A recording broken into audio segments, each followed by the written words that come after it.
তিন মামলায় ঐকমত্য কমিশনের সহ সভাপতি ডক্টর আলী রিয়াজকে গ্রেফতার করেছে পুলিশ। ডক্টর আলী রিয়াজের বিরুদ্ধে খুব দ্রুত মামলা হওয়ার একটা সম্ভাবনা আছে এবং সেই মামলার প্রেক্ষিতে ডক্টর আলী রিয়াজকে যে কোনো সময় গ্রেপ্তার করা হতে পারে। গ্রেপ্তারের ঝুঁকির মুখে পড়েছে এই বিদেশি এজেন্ট ডক্টর আলী রিয়াজ। এবার একের পর এক উপদেষ্টারা দেশ ছাড়তে শুরু করলেন। এক উপদেষ্টা আজকে দুপুর 12টা 50 ফ্লাইটে চায়না ইস্টার্নের ফ্লাইটে কিন্তু দেশ ছেড়েছেন এবং অন্য এক উপদেষ্টা তিনি আজকে সন্ধ্যে 6টা 45 ফ্লাইটে এমিরেটসের বিমানে কিন্তু দেশ ছাড়বেন। ভোট কেন্দ্রে প্রবেশে বাধা 46.4 আর জাল ভোট দিয়েছে 21.4। এটা তো প্রত্যাশিত ছিল না। ভালো ভোটের এই যে ঢেকু তুলছিলাম আমরা এই একদিন, কিন্তু এই পরিসংখ্যানগুলি তো খুবই ভালো ভোটের পক্ষে না। এখন আপনারা যারা মনে করছিলেন যে দেশে সুষ্ঠু নির্বাচন হয়েছে, নির্বাচনের বাতাবি লেবু চাষ হয়েছে, তাদের মুখে ছাই পড়ল। আমরা বলেছি, আগেও বলেছি, এখনো বলছি, ভবিষ্যতে বলবো যে এই নির্বাচন গ্রহণযোগ্য নির্বাচন নয়। ভোটে জিতেছে বিএনপি, ফিরে আসছে আওয়ামী লীগ। নির্বাচনের পর থেকেই একের পর এক খুলে যাচ্ছে আওয়ামী লীগের দরজা। নির্বাচনের আগে বিএনপি চেয়ারম্যান তারেক রহমানও জানিয়েছিলেন বাংলাদেশের মানুষ চাইলে ফিরবে আওয়ামী লীগ। নিশ্চয়ই পরিষ্কার বুঝতে পারছেন, হাওয়া বদল হওয়া শুরু হয়েছে। নিষিদ্ধ ঘোষিত আওয়ামী লীগের নেতাকর্মীরা বিভিন্ন জেলা শহরে অফিস খুলে প্রকাশ্য স্লোগান দিতে বেরিয়ে এলেন। সাংবাদিকরা সংবাদ মাধ্যমে সে খবর করলো, ছবি ছাপা হলো। তারা যে গ্রেফতার হচ্ছেন না, এটা একটা সুস্পষ্ট ইঙ্গিত যে খেলা ঘুরে যাওয়া শুরু করেছে। আওয়ামী লীগের জন্য পরিসর তৈরি করার এক রকমের গ্রিন সিগন্যাল আসছে। দর্শক, নতুন একটা নিউজ আপনাকে স্বাগতম। প্রিয় দর্শক, বলা হচ্ছে খেলা ঘুরে গেছে।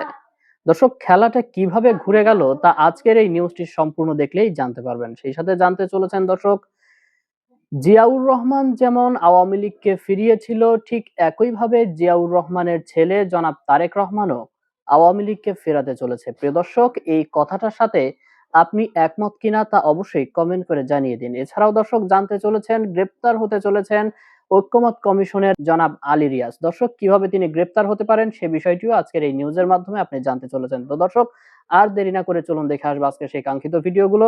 তবে তার আগে বলবো, যারা প্রতিনিয়ত আপডেট খবর দেখতে চান তাহলে অবশ্যই আমাদের চ্যানেলটি সাবস্ক্রাইব করে পাশে থাকা বেল আইকনটি ক্লিক করে দিন। আর যারা ইতিমধ্যেই চ্যানেলটি সাবস্ক্রাইব করে রেখেছেন তাদেরকে অসংখ্য ধন্যবাদ। তো চলুন দর্শক, ভিডিওটিতে একটি লাইক দিয়ে আমরা ধারাবাহিকভাবে সবগুলো ভিডিওর আলোচনা দেখে আসি।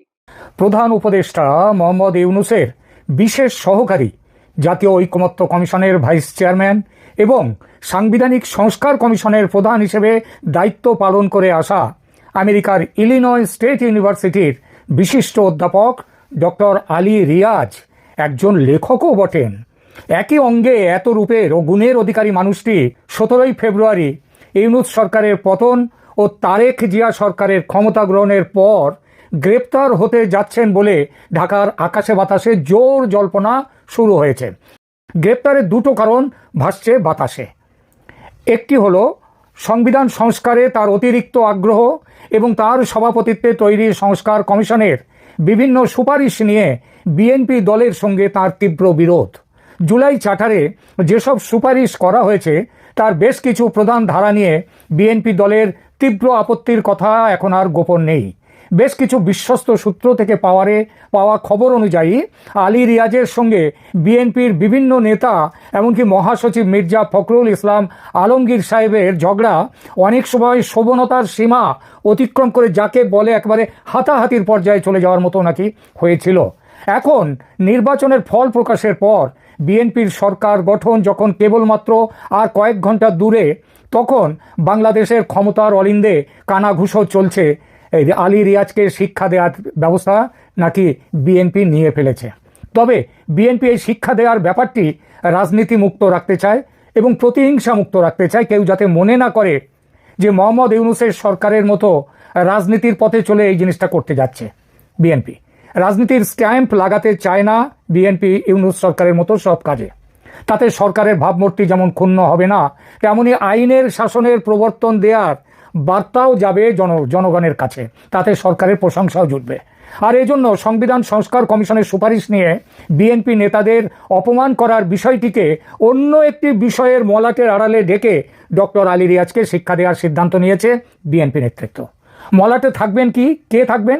মলাটে থাকবেন কবি এবং খ্যাতনামা মুখ অতন্দ্রা রিপা।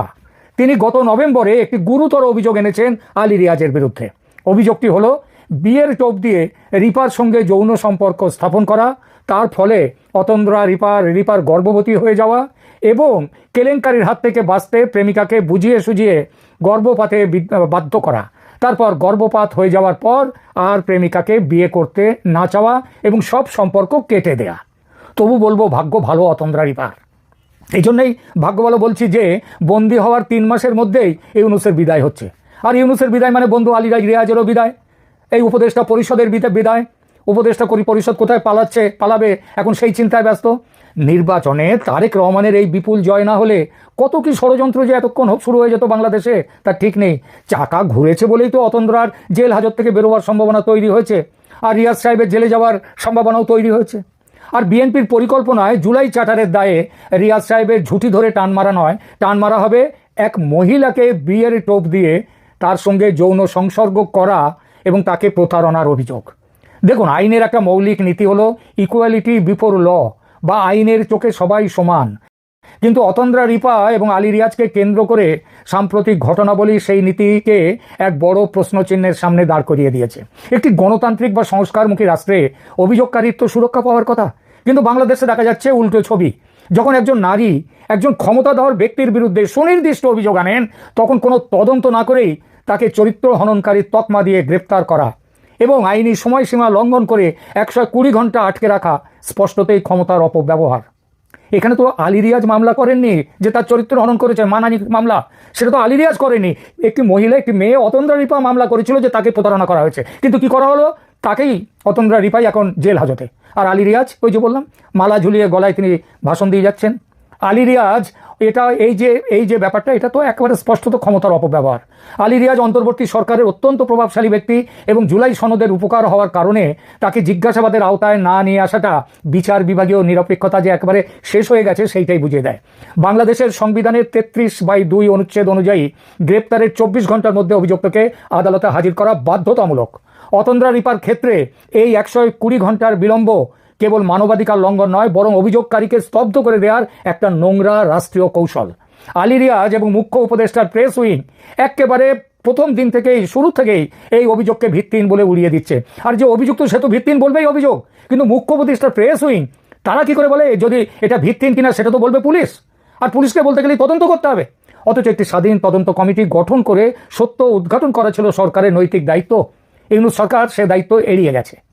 এখন যে এই নিয়ে প্রশ্ন উঠছে তার কারণ 12 ফেব্রুয়ারি নির্বাচনে বিএনপির বিপুল বিজয় এবং একই সাথে জুলাই সনদ নিয়ে বিতর্ক একটি নতুন মেরুকরণ তৈরি করেছে। গণভোটের গ্রহণযোগ্যতা নিয়ে তো ট্রান্সপারেন্সি ইন্টারন্যাশনাল বাংলাদেশ তাদের গতকালকে 16 ফেব্রুয়ারির রিপোর্টে ভোট জালিয়াতি ও কম ভোটার উপস্থিতির যে কথা বলেছে, তারা 300-র মধ্যে 70টা আসনে তারা ফিল্ড সার্ভে করেছিল। তো তারা যে রিপোর্ট দিয়েছে তা আলী রিয়াজ দাবি করেছে যে গণভোটে 60% উপরে মানুষ ভোট দিয়েছে। সেই ভোটেরও আবার নাকি 60-70% মানুষ তারা না ভোট দেয়নি, তারা হ্যাঁ ভোট দিয়েছে। তো এটা হচ্ছে খুব বুক বাজিয়ে বলছিলেন যে মানুষের সমর্থন আছে গণভোটে। বিএনপি, যেটা এখন আদতেই ঠিক নয়, বিএনপি এখন জনগণের সরাসরি ম্যান্ডেট পেয়েছে। বিএনপি মনে করছে যে জুলাই সনদ তাদের শাসন করার পথে প্রতিবন্ধকতা তৈরি করছে এবং এর উপকার নিজে নৈতিক বিতর্কে জড়িয়েছেন। তবে আলী রিয়াজের রাজনৈতিক সুরক্ষা হারানো এখন কেবল সময়ের ব্যাপার। আর আলী রিয়াজকে ক্রিমিনাল অফেন্সের আসামি করলে অবধারিতভাবে আলী রিয়াজের ব্রেন চাইল্ড জুলাই চার্টার তার যে গুরুত্ব আছে সেই গুরুত্ব এখন হারাবে। আলী রিয়াজ আজকেও গতকালই বলেছেন যে কাল নাকি সাংসদরা দুবার শপথ নেবেন, একবার সাংসদ হিসেবে আর একবার তারা ওই যে গণভোটের সংস্কার পরিষদের সেই তার সদস্য হিসেবে যে জুলাই চার্টার গ্রহণের ব্যাপারে। কিন্তু তা হবে না, সেটা বলে দিলাম, কাল মিলিয়ে নেবেন। বিএনপি মানবেই না এই প্রস্তাব। বিএনপি এখন বলছে যে যা কিছু হবে সংবিধানের মধ্যে থেকে হবে, সংসদের বিল পাস হবে, যদি কোনো যে সমস্ত সংস্কারগুলো করতে হবে সেটা সংবিধানে বিল পাস করে করতে হবে। তাই তারেক রহমান সরকারে বসেই আলী রিয়াজকে গ্রেপ্তার করবেন, এই গুঞ্জন এখন ঢাকার আকাশে বাতাসে ঘুরে বেড়াচ্ছে। এবার বাংলাদেশ থেকে একের পর এক উপদেষ্টাদের পালিয়ে যাওয়ার কথা কিন্তু সামনে আসছে। যে কথা আমি শেষ 6 মাস ধরে বারবার বলেছি যে এই বাংলাদেশের উপদেষ্টারা শেষ মুহূর্তে পালিয়ে প্রাণে বাঁচতে চাইবেন, দেখুন হুবহু সেই জিনিস কিন্তু বাংলাদেশ থেকে আমরা এবার হতে দেখছি।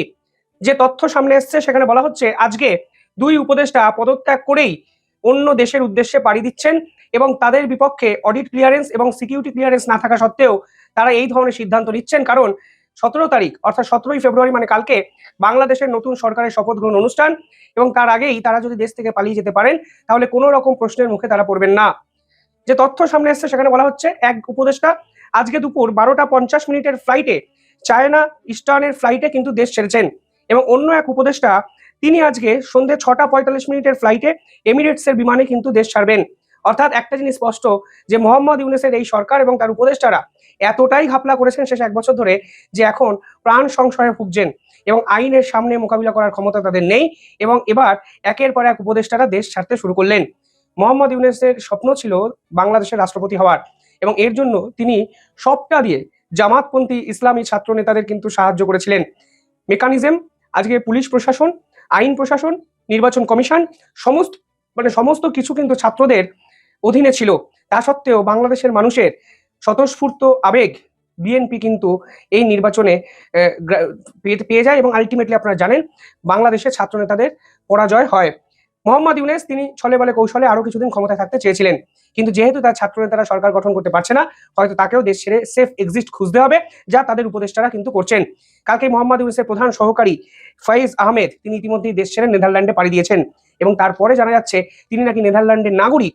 অর্থাৎ এই ধরনের এক ব্যক্তিত্বকে বাংলাদেশের উপদেষ্টা কোন আইনে করা হয়েছিল সেটাই কিন্তু বড়সড় এক প্রশ্ন এবং কোনো রকম অডিট ক্লিয়ারেন্স এবং সিকিউরিটি ছাড়পত্র ছাড়াই কেন এই ধরনের উপদেষ্টারা পালিয়ে যাচ্ছেন বাংলাদেশ থেকে, সেটাই কিন্তু এখন সব থেকে বড় প্রশ্ন। পাশাপাশি ভারতের আতঙ্কে ভুগছেন মোহাম্মদ ইউনূস।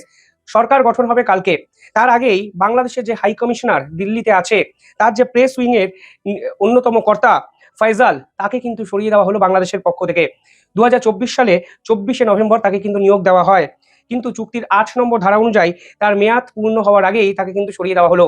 যে একটা জিনিস পরিষ্কার করে দেয় যে মোহাম্মদ ইউনূস কিন্তু তার পুরনো সমস্ত লোকজন যারা সিক্রেট অনেক কিছু জানেন তাদেরকে কিন্তু আস্তে আস্তে আত্মগোপনে যেতে সাহায্য করছেন এবং তার যে অতীতের যে বিভিন্ন ধরনের কর্মকাণ্ড তা যেন কোনোদিন ফাঁস না হয় তার চেষ্টা কিন্তু করছেন। এবার প্রশ্ন হলো যারা দিনের পর দিন ভারতকে হুমকি এবং হুঁশিয়ারি দিয়েছে তাদের ভবিষ্যৎ কি হবে? তাদের মাথার উপরে যে উপদেষ্টারা ছিল, যাদের জন্য এই ছাত্র নেতাদের এত বারবারন্ত, তারা যখন একের পর এক দেশ ছাড়ছেন তাহলে ছাত্র নেতাদের ভবিষ্যৎ কি হবে সেটাই তো একটা বড় প্রশ্ন। নিশ্চয়ই পরিষ্কার বুঝতে পারছেন হাওয়া বদল হওয়া শুরু হয়েছে। বাংলাদেশে নির্বাচনের দিন থেকেই বিভিন্ন জেলা শহরে আওয়ামী লীগ অফিসের তালা খুলে দেওয়া বিএনপি নেতার উপস্থিতিতে এ খবর যেমন হয়েছে, তেমনি অনেক জেলাতেই আওয়ামী লীগ নেতা কর্মীরাই গিয়ে অফিসের তালা খুলেছেন। 1.5 বছরের বেশি সময় বাদে সেখানে জয় বাংলা স্লোগান দিয়েছেন, শেখ হাসিনা বঙ্গবন্ধুর ছবিতে ফুলের মালা দিয়েছেন এবং তারপর অনেক ক্ষেত্রে যেমন খুলনায়, দিনাজপুরে আওয়ামী লীগ নেতাকর্মীরা বেরিয়ে যাওয়ার পর আবার বৈষম্য বিরোধী ছাত্র আন্দোলনের নেতাকর্মী পরিচয়ে একদল কিংবা জুলাই যোদ্ধা পরিচয়ে একদল ঢুকে আবারও ওই অফিসে আগুন দিয়েছে, ভাঙচুর করেছে বটে, কিন্তু কোনো পুলিশই গ্রেফতারের ঘটনা ঘটে নাই। এখনো জুলাই যোদ্ধাদেরও গ্রেফতার করা হচ্ছে না অগ্নিসংযোগের জন্য কোনো স্থাপনায়। কিন্তু মনে রাখবেন এই যে নিষিদ্ধ ঘোষিত আওয়ামী লীগের নেতাকর্মীরা এবং তাদের অঙ্গ সংগঠনের নেতাকর্মীরা বিভিন্ন জেলা শহরে, খুলনায়, দিনাজপুরে, পটুয়াখালীতে, পঞ্চগড়ে অফিস খুলে প্রকাশ্য স্লোগান দিতে বেরিয়ে এলেন। সাংবাদিকরা সংবাদ মাধ্যমে সে খবর করলো, ছবি ছাপা হলো। তারা যে গ্রেফতার হচ্ছেন না, এটা একটা সুস্পষ্ট ইঙ্গিত যে খেলা ঘুরে যাওয়া শুরু করেছে। আওয়ামী লীগের জন্য পরিসর তৈরি করার এক রকমের গ্রিন সিগন্যাল আসছে যারা নতুন ক্ষমতায় আসছেন তাদের তরফ থেকে। তার মানে বিএনপির দিক থেকে, তারেক রহমানের দিক থেকে আওয়ামী লীগের নেতাকর্মীরা অফিসে বসতে শুরু করবেন কিনা, এই পুরোটাই নির্ধারিত হবে একেবারে শীর্ষ পর্যায়ের ইঙ্গিতে। এবং সারা বাংলাদেশে এরই মধ্যে তো সার্জিস যদিও পরে সুযোগ পেয়েই তারেক রহমানকে গিয়ে নাহিদ ইসলামের বাসায় বুকে জড়িয়ে ধরলেন, কিন্তু সার্জিস তো কেঁদে কেঁদে 12ই ফেব্রুয়ারি নির্বাচনের দিন থেকেই অভিযোগ করছেন যে দিকে দিকে নাকি বিএনপি নেতাকর্মীরা জাতীয় নাগরিক পার্টির নেতা কর্মী এমনকি ভোটারদের পর্যন্ত পেটাচ্ছে, তাদের বাড়িঘর দোকানপাটে অগ্নিসংযোগ করছে, জুলুম করছে। তার মানে এই যে তাদের ভেতরে একটা ভয় সৃষ্টি হয়েছে জাতীয় নাগরিক পার্টির একেবারে শীর্ষ নেতাদের মধ্যে। আজকে বলছেন জুলুম, কালকে গিয়ে বুকে জড়িয়ে ধরছেন তারেক রহমানকে। এই যে ভয়, এই যে আতঙ্ক, এই যে আশঙ্কা, সেটা যখন জাতীয় নাগরিক পার্টির ভেতরে আরো জোরে সোরে ঢুকবে, বৈষম্য বিরোধী ছাত্র আন্দোলন জুলাই যোদ্ধা নামে সারা বাংলাদেশে গত 18 মাস ধরে যখন তখন গজিয়ে ওঠা তরুণীরা যখন শান্ত হওয়া শুরু করবেন, নিজেদের নিরাপত্তা নিয়ে শঙ্কিত হবেন, যখন বুঝবেন ক্ষমতার পালাবদল ঘটে গেছে, যখন তখন যেখানে সেখানে আগুন দেওয়া চলবে না, পুলিশ এসে তাদের ধরে ফেলতে পারে, তখন খেলা আরো ঘুরে যাবে। দেখেন 32 নম্বরে লোক যাওয়া শুরু হয়েছে। 32 নম্বরে গিয়ে উপস্থিত হয়েছিলেন ঢাকা বিশ্ববিদ্যালয়ের এক শিক্ষক জামাল উদ্দিন, যিনি কিনা এর আগে ঢাকা বিশ্ববিদ্যালয়ে গিয়েছিলেন, পর তাকে ডাকসুর সমাজ কল্যাণ সম্পাদক, একজন বিশিষ্ট মব সৃষ্টিকারী ব্যক্তিত্ব হিসেবে যিনি বেশ নামডাক করেছেন ডাকসু নির্বাচনের পর থেকেই, সেই জুবায়ের তাকে ধাওয়া দিয়েছিলেন, সে ভিডিও তখন ভাইরাল হয়েছিল। সেই শিক্ষক জামাল উদ্দিন বেরিয়ে এসে তিনি 32 নম্বরে ফুল দিতে চলে গেলেন, তাকে সহ 5 জনকে পুলিশ আটক করলো, কিন্তু পুলিশ গ্রেফতার দেখায়নি, পুলিশ ছেড়ে দিয়েছে। আর ডাকসুর ডাকসুর শিবিরের সভাপতি সাদিক কায়েম সহ মানে ডাকসু নেতৃবৃন্দ কোথায়? তাদের তো এই প্রতিবাদে, এই সাহসের প্রতিবাদে খুবই মানে জোরে সোরে নেমে পড়ার কথা রাস্তায়, কিন্তু ওইদিকে ঢাকা বিশ্ববিদ্যালয়েও পরিস্থিতি ঘুরে গেছে।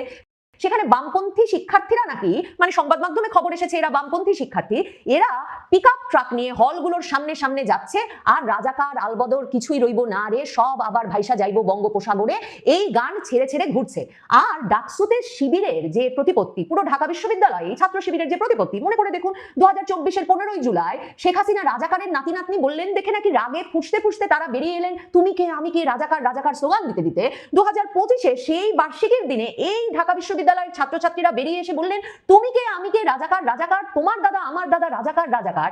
অথচ খেলা ঘুরে যাওয়ার পর এখন যখন বিএনপি নিরঙ্কুশ সংখ্যাগরিষ্ঠতা পেয়ে গেছে, বিএনপি এই ছাত্র শিবির জামায়াতে ইসলামীকে মুক্তিযুদ্ধে যুদ্ধাপরাধী দল হিসেবে আঙুল তুলছে, রাজাকার বলছে, এবং তারা যখন এদেরকে গুপ্ত হিসেবে চিহ্নিত করছে, তখন এমন একটা পরিবেশ তৈরি হয়েছে যে ঢাকা বিশ্ববিদ্যালয়ে কিংবা ডাকসু নেতারাও তুমি কে আমি কে রাজাকার রাজাকার স্লোগান দিয়ে বেরিয়ে এসে ওই কয়েকটি বামপন্থী শিক্ষার্থী যে তাদেরকে উত্তক্ত করতে সারা বিশ্ববিদ্যালয় ক্যাম্পাসে ঘুরছে আর রাজাকার বঙ্গোপসাগরে ভাইসা যাইব গান ছাড়ছে, ছেড়ে তাদের অপমান করতে চাইছে, তার কোনো প্রতিবাদ করতে চাইছে না। কাজেই তারেক রহমান কোনো দয়া পরবশ হয়ে আওয়ামী লীগকে ফিরিয়ে আনবেন না। রাজনীতিতে দয়া কাজ করে না, রাজনীতিতে হিসেব নিকেশ সমীকরণ কাজ করে।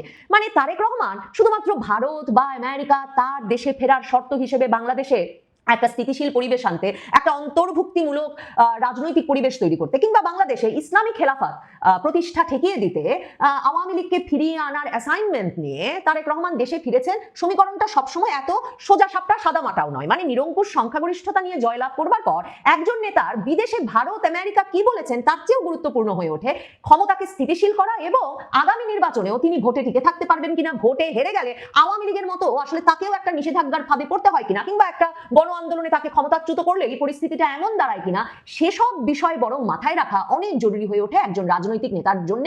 এবং 2024-এর আগস্টের পর সেটা বুঝতে বিএনপি বা বিএনপি নেতৃবৃন্দের কোনো অসুবিধা হয়নি। সেজন্যই তারেক রহমান টাইম ম্যাগাজিনের সঙ্গে সাক্ষাৎকারে স্পষ্ট করে বলেছেন যে তারা নিষেধাজ্ঞার বিরুদ্ধে, তিনি ব্যক্তিগতভাবে যে কোনো রাজনৈতিক দলের উপর নিষেধাজ্ঞার বিরুদ্ধে, কারণ আজকে যদি আরেকটি দলের উপর নিষেধাজ্ঞা দেওয়া হয় তাহলে নিশ্চয়ই একদিন তার দলের উপরেও নিষেধাজ্ঞা আসতে পারে। তার মানে তারেক রহমান এই যে জেলায় জেলায় তালা খুলে যাচ্ছে আওয়ামী লীগ অফিসের, কিংবা জয় বাংলা স্লোগান দিয়ে আওয়ামী লীগ ছাত্রলীগের নেতাকর্মীরা গিয়ে ওই পোড়ানো ভাঙা অফিসে জড়ো হচ্ছেন, তারেক রহমানের প্রশাসন সম্ভবত এখন পর্যন্ত তিনি যা ইঙ্গিত দিচ্ছেন তা ঠেকাবেন না। বিএনপিকে নিশ্চিতভাবে আওয়ামী লীগের রাজনৈতিক পরিসর তৈরি করে দিতে হবে, যাতে যে কোনো বিপদ আপদ ঘটলে আওয়ামী লীগ এবং বিএনপি, মানে সারা পৃথিবীতেই তো দ্বিদলীয় শাসন ব্যবস্থা, মানে কোনো একটি দল কিন্তু কোনো দেশের রাজনীতিতে, যেসব দেশের গণতন্ত্র নিয়ে আমরা মুগ্ধ, মার্কিন যুক্তরাষ্ট্র, যুক্তরাজ্যের কথা বলুন, কানাডার কথা বলুন, অস্ট্রেলিয়ার কথা বলুন, সব দেশে প্রধানত দ্বিদলীয় শাসন ব্যবস্থা বিরাজ করে এবং একটি দল ক্ষমতা থেকে যায়, আরেকটি দল ক্ষমতায় আসে, নির্বাচিত হয়, আর কোনো দলই এমন থাকে না যে দল একেবারে রাষ্ট্রের চরিত্র চেহারা সব পাল্টে ফেলতে চায়। সেসব বিবেচনা করে তারেক রহমানের উপায় নাই চির প্রতিদ্বন্দ্বী আওয়ামী লীগকে রাজনীতিতে ফিরিয়ে আনা ছাড়া। দর্শক, আমি আশা করছি সবগুলো ভিডিও আপনি মনোযোগ সহকারে দেখেছেন। সেই সাথে দর্শক, এই ভিডিওগুলো সম্পর্কিত যদি কোনো তথ্য বা মতামত থাকে তাহলে তো অবশ্যই কমেন্ট করে জানিয়ে দিন। এতক্ষণ সাথে থাকার জন্য ধন্যবাদ। নিউজটি শেষ করছে এখানেই, ফিরছে আগামী ভিডিওতে নতুন কোনো টপিক নিয়ে। আল্লাহ হাফেজ।